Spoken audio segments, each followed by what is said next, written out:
my news company, Carvd Stone, only cover positive news. Amazing. Yeah. So you're a screenwriter, correct? Yes. Yes. So my first question for you is, how did you even go about writing this film, and then also, what do you want people to get out of it?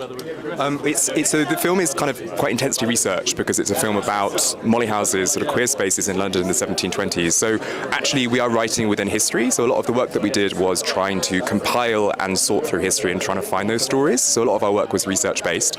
And I think in terms of what we want to hope people get out of it, like we're in a really fragile moment in the world.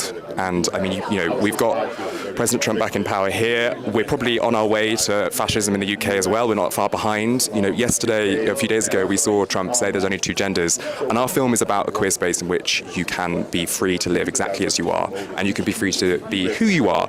And that, for us, felt very important to create something where you can have a hospitable environment to queer people. So in our world, there are more than two genders. In our world, there are more than the sort of narrow heteronormative standards of history. And we want to show people that history is actually far more diverse and far more accommodating than maybe we're told. So it's a film for now, even though it's set in the 1720s. So a lot of the work that we did was trying to get people, excited about history and how it can be a source of solace at the moment, hopefully.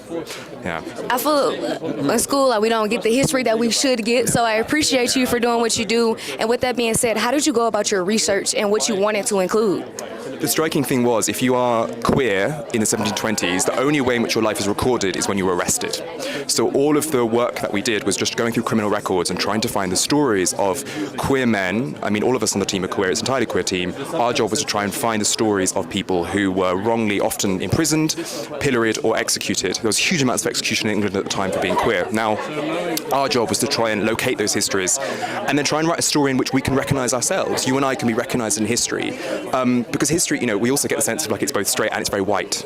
And our thing was that actually London at the time in the 1720s was hugely diverse.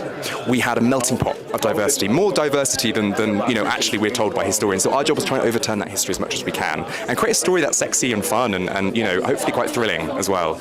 Yeah. Okay, well, I appreciate that, and thank you so much for what you do. Thank you so much. Thank you. In the end, everything will be carved in stone.